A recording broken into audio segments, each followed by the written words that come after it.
Hi hello friends, welcome back to my channel. ಫ್ರೆಂಡ್ಸ್, ನೀವು ನೋಡ್ತಾ ಇದ್ದೀರಾ all in one tips channel. Friends, ಇವತ್ತಿನ ವಿಡಿಯೋದಲ್ಲಿ ಕೆಲವೊಂದು ಯೂಸ್ಫುಲ್ ಟಿಪ್ಸ್ಗಳನ್ನು ತಿಳಿಸ್ತಾ ಇದ್ದೀನಿ. ಈ ಎಲ್ಲ ಟಿಪ್ಸ್ಗಳು ಗೊತ್ತಿಲ್ಲದೆ ನೀವು ತುಂಬ ಟೈಮ್ ಹಾಗೂ ಹಣನ ವೇಸ್ಟ್ ಮಾಡಿರ್ತೀರಾ.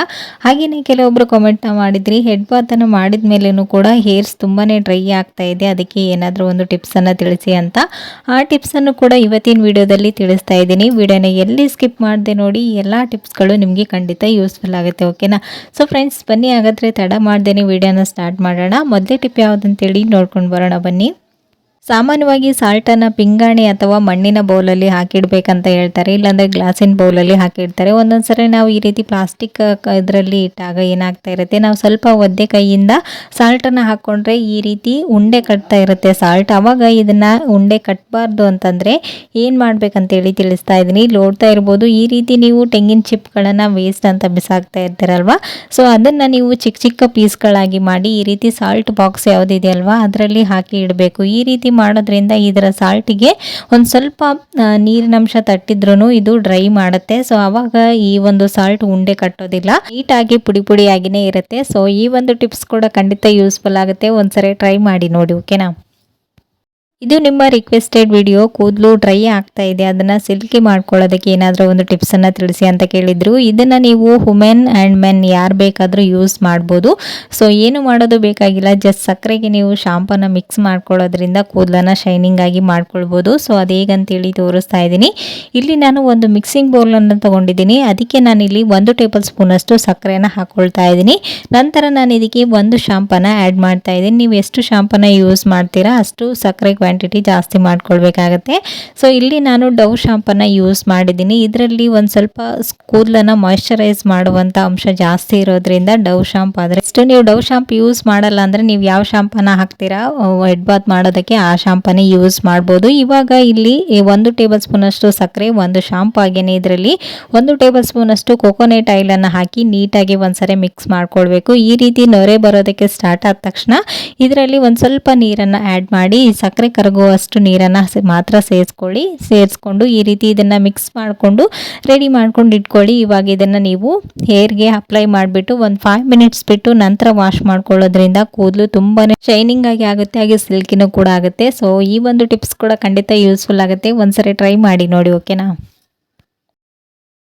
ಸೊ ನೆಕ್ಸ್ಟ್ ಟಿಪ್ ಬಂದು ಇಲ್ಲಿ ನೋಡ್ತಾ ಇರ್ಬೋದು, ದಾರನ ನಾವು ಸೂಜಿಯಲ್ಲಿ ಸೇರಿಸ್ಕೊಳ್ಬೇಕಂದ್ರೆ ಒಂದೊಂದ್ಸರಿ ತುಂಬಾ ಕಷ್ಟಪಡ್ತಾ ಇರ್ತೀವಿ. ಹಾಗೆ ದಾರನ ಸೇರಿಸ್ಕೊಳ್ಬೇಕಂದ್ರೆ ಈ ರೀತಿ ಪುಡಿ ಪುಡಿ ಆಗ್ತಾ ಇರುತ್ತೆ.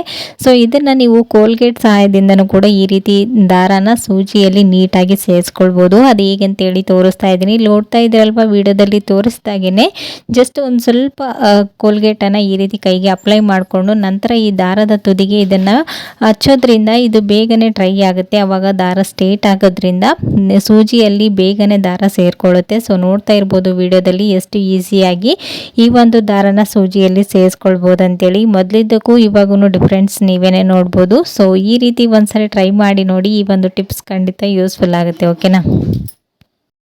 ಸೊ ನೆಕ್ಸ್ಟ್ ಟಿಪ್ ಬಂದು ಇಲ್ಲಿ ನೋಡ್ತಾ ಇರ್ಬೋದು, ಈ ರೀತಿ ಕ್ಯಾಂಡಲ್ಗಳನ್ನು ನಾವು ಯೂಸ್ ಮಾಡಿದ ನಂತರ ಸಣ್ಣ ಸಣ್ಣ ಪೀಸ್ಗಳೆಲ್ಲ ಉಳ್ಕೊಂಡ್ಬಿಟ್ಟಿರುತ್ತೆ. ಹಾಗೆಯೇ ಒಂದೊಂದು ಸರಿ ಈ ರೀತಿ ಕ್ಯಾಂಡಲ್ಗಳು ಕಟ್ಟಾದರೆ ಸಾಕು, ಇದನ್ನು ನಮಗೆ ಹಚ್ಚೋದಕ್ಕೂ ಕೂಡ ಬರೋದಿಲ್ಲ. ಸೊ ವೇಸ್ಟ್ ಅಂತ ಬಿಸಾಕೋ ಬದಲು ಇದನ್ನು ಹೀಗೂ ಕೂಡ ರಿಯೂಸ್ ಮಾಡ್ಕೊಳ್ಬೋದು. ಅದು ಹೇಗಂತೇಳಿ ಇವಾಗ ಮುರಿದೋಗಿರುವಂಥ ಎಲ್ಲ ಕ್ಯಾಂಡಲ್ಗಳನ್ನು ಒಂದು ಮಿಕ್ಸಿಂಗ್ ಬೌಲ್ಗೆ ಸೇರಿಸ್ಕೊಂಡಿದ್ದೀನಿ. ನಂತರ ಇದನ್ನು ಒಲೆ ಮೇಲಿಟ್ಟು ಒಂದು ಸ್ವಲ್ಪ ಕಾಯಿಸ್ಕೊಳ್ಬೇಕು. ಈ ರೀತಿ ಕಾಯಿಸ್ಕೊಳ್ಳೋದ್ರಿಂದ ಕ್ಯಾಂಡಲ್ ಎಲ್ಲನೂ ಕರಗಿ ಇದು ಆಯಿಲ್ ಥರ ಆಗುತ್ತೆ. ಆವಾಗ ಇದನ್ನು ನೀವು ಈ ರೀತಿ ಮಣ್ಣಿನ ಒಂದು ದೀಪ ಅಂದರೆ ಪ್ರಣತಿ ಅಂತ ಹೇಳ್ತೀವಲ್ವಾ ಅದಕ್ಕೆ ಹಾಕ್ಕೊಳ್ಬೇಕು. ನೀವು ಇದರಲ್ಲಿ ಕ್ಯಾಂಡಲ್ಗೆ ಬತ್ತಿ ಆದರೂ ಸೇರಿಸ್ಕೊಳ್ಬೋದು, ಇಲ್ಲಾಂದರೆ ಕ್ಯಾಂಡಲ್ ಮುರಿದೋಗಿರುತ್ತಲ್ವ ಅದರಲ್ಲೇ ದಾರ ಇರುತ್ತೆ, ಅದನ್ನು ಕೂಡ ಯೂಸ್ ಮಾಡ್ಬೋದು. ನಾನು ಅದನ್ನೇ ಯೂಸ್ ಮಾಡ್ತಾ ಇದ್ದೀನಿ. ಇಲ್ಲಿ ನೋಡ್ತಾ ಇರ್ಬೋದು ತುಂಬ ಬಿಸಿ ಇದೆ. ಸೊ ಹಾಗಾಗಿ ನಾನು ಇದನ್ನು ಸಪ್ರೇಟ್ ಮಾಡಿ ತೊಗೊಂಡಿದ್ದೀನಿ. ನಂತರ ಇದನ್ನು ನಾವು ಕರಗಿಸ್ಕೊಂಡಿರುವಂಥ ಮೇಣದ ಆಯಿಲನ್ನು ಈ ಒಂದು ಮಣ್ಣಿನ ಪ್ರಣತಿಯಲ್ಲಿ ಹಾಕ್ಕೊಳ್ಬೇಕು. ಈ ರೀತಿ ಹಾಕಿ ನೀವು ಒಂದು 5 ಮಿನಿಟ್ಸ್ ಬಿಟ್ಟರೆ ಸಾಕು, ಇದು ನೀಟಾಗಿ ಸೆಟ್ ಆಗುತ್ತೆ.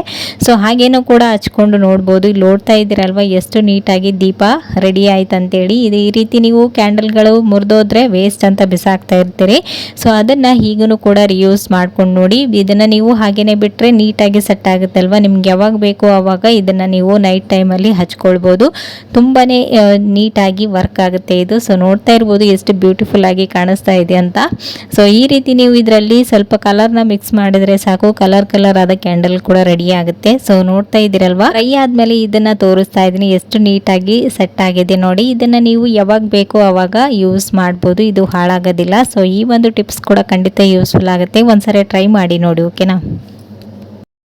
ಸೊ ನೆಕ್ಸ್ಟ್ ಟಿಪ್ ಬಂದು ಇಲ್ಲಿ ನೋಡ್ತಾ ಇರ್ಬೋದು, ಮಕ್ಕಳ ಶೂಸ್ಗಳನ್ನು ನಾವು ಎಷ್ಟು ನೀಟಾಗಿ ಇದನ್ನು ಕ್ಲೀನ್ ಮಾಡಿ ಕೊಟ್ರು ನೆಕ್ಸ್ಟ್ ಡೇ ಮತ್ತೆ ಅದೇ ಥರನೇ ಮಾಡ್ಕೊಂಡು ಬರ್ತಾರೆ. ಇದನ್ನು ನೀವು ಪಾಲಿಷರ್ ಇಲ್ಲದೇ ಯಾವ ರೀತಿ ನೀಟಾಗಿ ಮನೆಯಲ್ಲಿ ಇರ್ತಕ್ಕಂಥ ಸಾಮಾನುಗಳನ್ನೇ ಯೂಸ್ ಮಾಡಿಕೊಂಡು ನೀಟಾಗಿ ಕ್ಲೀನ್ ಮಾಡೋದಂತೇಳಿ ತೋರಿಸ್ತಾ ಇದ್ದೀನಿ. ನೋಡ್ತಾ ಇದ್ದೀರಲ್ವ, ಶೂನಲ್ಲಿ ಒಂದು ಸ್ವಲ್ಪ ಜಸ್ಟ್ ವ್ಯಾಸ್ಲೈನನ್ನು ಅಪ್ಲೈ ಮಾಡೋದ್ರಿಂದ ಡಲ್ ಆಗಿರುವಂಥ ಶೂಗಳನ್ನು ಹೊಸ ಥರ ಮಾಡ್ಬೋದು. ಅದು ಹೇಗಂತೇಳಿ ತೋರಿಸ್ತಾ ಇದ್ದೀನಿ. ನೋಡ್ತಾ ಇದ್ದೀರಲ್ವ, ಮೊದಲೇದಾಗಿ ಈ ಶೂಗಳನ್ನು ನೀಟಾಗಿ ಒಂದು ಬಟ್ಟೆಯಿಂದ ಒರೆಸ್ಕೊಂಡು ನಂತರ ಇದಕ್ಕೆ ಒಂದು ಸ್ವಲ್ಪ ವ್ಯಾಸ್ಲಿನನ್ನು ಅಪ್ಲೈ ಮಾಡಿ ಒಂದು ಕಾಟನ್ನಿಂದ ಈ ರೀತಿ ನಾನು ವಿಡಿಯೋದಲ್ಲಿ ತೋರಿಸಿದಾಗೇ ನೀಟಾಗಿ ರಬ್ ಮಾಡ್ಕೊಳ್ತಾ ಬನ್ನಿ.